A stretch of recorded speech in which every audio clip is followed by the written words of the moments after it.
What is propaganda? Propaganda usually comes from the government, although there are a lot of enablers, whether it's big tech or Wall Street or the media. So there are a lot of amplifiers, but usually can be sourced from the government. It's designed to create a perception, persuade people of certain things.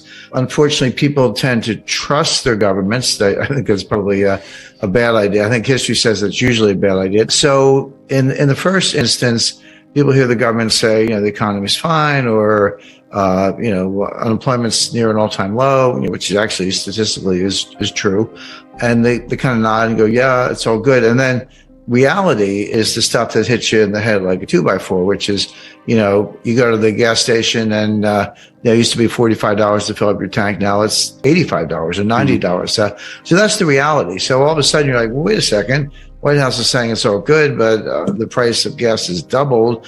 And then there are all kinds of ripple effects from that, which is you have to fill up your car. You've got to put food on the table. You got to pay for the roof over your head. If all those things are costing more, which they are, that's very clear.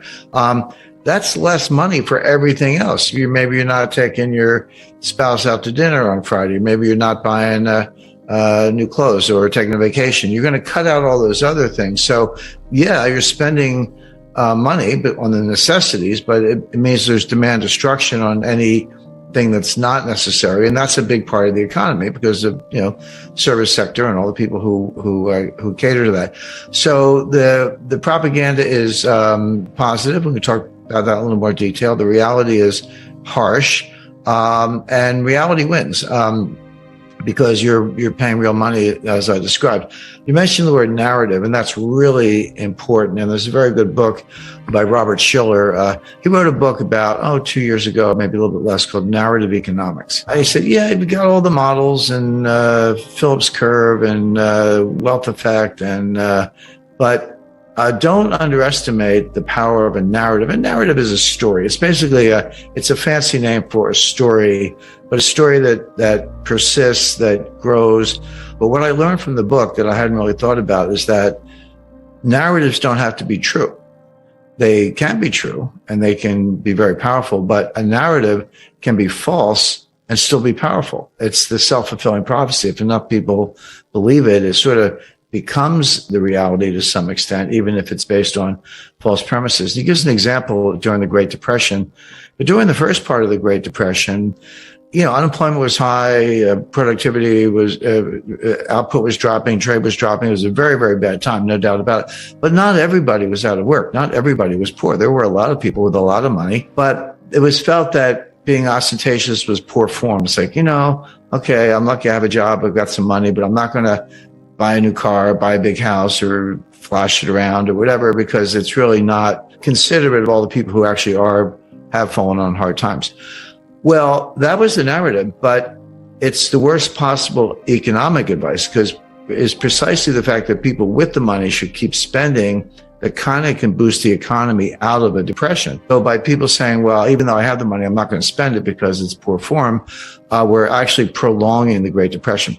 Now, when FDR came along, was elected in 1933, became president in 1934, the psychology turned 180 degrees, and all of a sudden, the Democratic campaign song was "Happy Days Are Here Again," and FDR seemed to solve the banking crisis and so forth. And all of a sudden, it became okay to spend money. Well, in the middle of the Great Depression, 1934 to 1936, those were some of the strongest years ever for the stock market. And unemployment did come down a lot. Now, the problem is it came down from like 25% to 15%. Well, 15% is still, painfully high, but it was a big move in the right direction. So he describes how the narrative flipped from don't spend money, it's poor form, to, go spend money and help the economy. None of that is taught in business school. It's not taught in economics, but it's powerful stuff. And so today, what's going on is that the White House is trying to push a narrative, and they're failing badly. They'll say, the economy's great, unemployment's really low, we've created all these jobs since the pandemic, but we're doing a really bad job of messaging. We can't, Biden is screaming at his staff, the communication staff are quitting in droves. Kamala Harris is a joke. Forget her. But the point is, they're inside the White House. They're frustrated that the positive economic story is not getting out. the correct analysis is that there is no positive economic story. The economy is in terrible shape. The problem is not the messaging, it's the message. And this is why I say the propaganda from the White House that things are great is at odds with the reality, which is things are not great. So that's the reality. Happy talk won't work. Narratives are powerful, but reality is more powerful. I can't think of one. Well, you look at the White House, it's been one fiasco after another. It's a long list. We don't have time to go down the list, starting with the retreat and surrender in Afghanistan and, obviously the inflation, which is now out of control, and, Biden's failures to get certain legislation through and then pushing legislation through that actually caused the inflation or contributed to it. I think Larry Summers did a good job of outlining that. So, and more, but it's just kind of one disaster after another.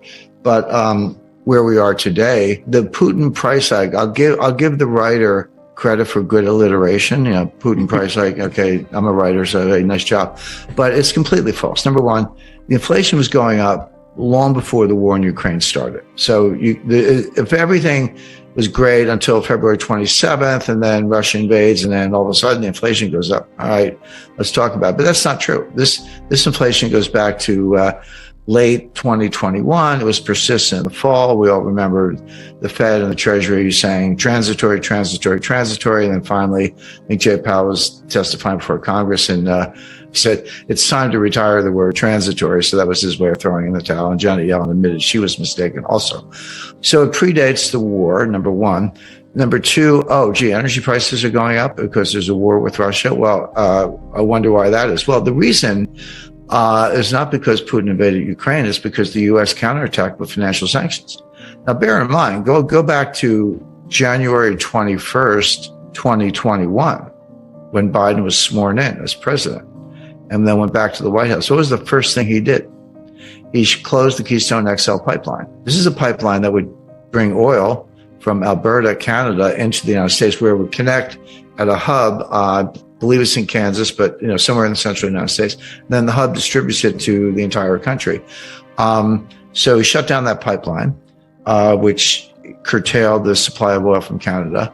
Then ended new leasing, oil and gas exploration leasing on federal lands, handicapped the fracking industry, and took a number of other steps using environmental tools, climate alarm, government subsidies, et cetera, to basically, to the extent possible, shut down the U.S. energy industry as much as possible. Now, you can't shut down completely, of course, but everything happens at the margin. And then we end up with oil prices doubling or tripling, really, from $40 to $120 in under a year, which is comparable to what happened in 1973 with the Arab oil embargo. And then Biden wakes up and says, guess we need more oil. And he wants to reopen leasing. I said they shut it down. They did, but he wants to reopen it. He's begging Saudi Arabia to pump more. Saudi Arabia is kind of not returning his phone calls. He's begging Venezuela to pump more. Oh, great. The greatest pariah dictator in the Western Hemisphere, and we're begging him for oil. So why don't we drill our own oil? Because we were a net exporter up until 2021. And then Biden came in and we lost that edge and became a net importer, including recently buying oil from Russia.